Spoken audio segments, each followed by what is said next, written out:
estabilidad por moléculas orgánicas de carbono e hidrógeno. El petróleo se encuentra en estado natural en yacimientos subterráneos en los estratos superiores de la corteza terrestre. Un derrame de petróleo ocurre cuando se produce un accidente en los ductos que transporta esta sustancia. Este puede tener graves consecuencias en el ámbito marino y en las costas que lo rodean. Y como ya sabemos, evaluar problemas como estos y encontrar soluciones requiere mucho trabajo y estudio, pues es difícil hacerlos. La química estudia la composición y las propiedades de las materias y sustancias.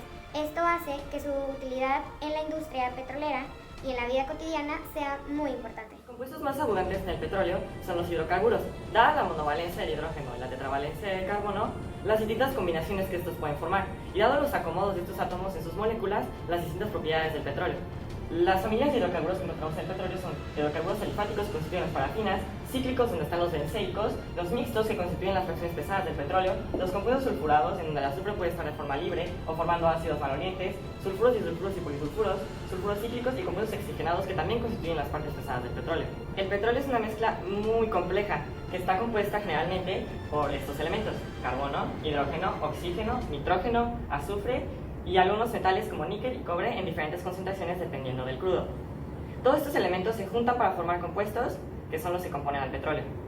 En el petróleo hay distintos tipos de enlaces presentes en todos sus componentes. Hay enlaces covalentes, iónicos y metálicos dependiendo del tipo de compuesto. Dada esta diversidad, es difícil predecir las propiedades del petróleo. Por eso es importante la geometría molecular, que explica cómo se acomodan los átomos tridimensionalmente en la molécula. Esta dicta propiedades como la fase, la reactividad, la polaridad, y también nos puede ayudar a predecir cómo van a interactuar los compuestos entre sí y con otros compuestos, como el agua. La solubilidad de las moléculas depende de su polaridad. En general, las moléculas con polaridades similares se disuelven entre sí.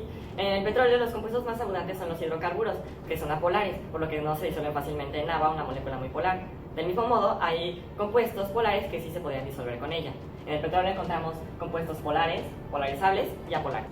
Las pruebas de interacción intermolecular entre las moléculas de los compuestos componentes del petróleo son importantes para dictar las propiedades que tiene cada uno. Los compuestos con fuerzas de interacción débiles generalmente tienen puntos de ebullición bajos. Sin embargo, los hidrocarburos simples de cadenas largas de carbono tienen puntos de ebullición más altos debido a su masa. Los compuestos con fuerzas de interacción grandes tienen puntos de ebullición más altos debido a la magnitud de estas fuerzas. De igual manera, propiedades como la viscosidad, entre otras, también son más grandes debido a la magnitud de estas fuerzas. En esta tabla se puede ver una comparación de las propiedades de distintos compuestos de distintas fracciones del crudo con el agua. En base a la geografía de la zona, siendo que este río desemboca en el río Bravo y también el clima, concluimos para solucionar ese problema existen dos posibles escenarios. Uno, usar un agente de elasticidad que prevendrá la dispersión del crudo por el río para después absorberlo, para así quitar la mayor cantidad del crudo posible. Y el otro escenario, hacer que la misma naturaleza baje la concentración de este usando un agente dispersante. Y así bajar la concentración de los hidrocarburos o los otros componentes que pueda contener en sí de la zona para provocar el menor impacto negativo posible hacia la población o hacia los animales que aquí habitan. La química en la vida diaria es muy importante. Como se puede observar, ya le podemos dar solución a un problema de escalas ecológicas grandes, y también en la vida diaria la química puede ayudar a prevenir lesiones, por ejemplo, a saber qué agentes de, por ejemplo, limpieza se pueden mezclar y cuáles no, o cuáles al mezclarse pueden causar una reacción que nos puede lastimar. También para la creación de nuevos materiales que sean más resistentes o superconductores, o para cada una de las innovaciones que se puedan crear. La refinería violó principalmente 3 derechos de los habitantes. El primero, el derecho al trabajo, ya que muchos de los locales se dedicaban a la pesca o actividades relacionadas con el lago. El segundo, el derecho a la salud, ya que muchos químicos fueron liberados en el agua que puede haber sido utilizado para consumo humano, o en el caso de los químicos volátiles, en el aire, que desde el metilmercaptano, que tiene un olor a col podrida, pasando por los alquenos gaseosos, que son inflamables, hasta el ácido sulfúrico, que es inflamable y puede llevar en dosis altas desde la coma hasta la muerte. También se violó el derecho a un ambiente sano, ya que al generarse este impacto ambiental tuvo un gran desbalance en el ecosistema. La responsabilidad que deberá tomar la refinería es, primero, deberá solucionar el problema generando el menor impacto posible.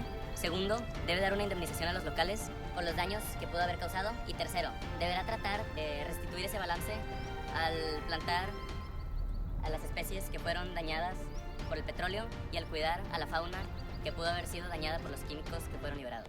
La presente investigación tuvo como objetivo explorar las afectaciones y consecuencias de los derrames de hidrocarburos recientes en Cadereyta y sus alrededores. En situaciones como esta, Pemex tiene que estar consciente de las consecuencias que puede traer un accidente o derrame en el ambiente ecológico y social, ya que los derechos de los habitantes fueron violados. Este accidente afectó gravemente a Cadereyta al privarla de un ambiente sano de varias actividades económicas como es la pesca, la agricultura y la ganadería. Y es por esto que las empresas deben ser responsables, como Pemex, y las autoridades trabajar en conjunto para solucionar este problema y prevenir que vuelva a ocurrir. La situación de la que hablamos durante este reportaje es sumamente grave y nos debe hacer reflexionar sobre la responsabilidad de la refinería y del gobierno para respetar el derecho de los ciudadanos mexicanos a un medio ambiente sano. También debemos considerar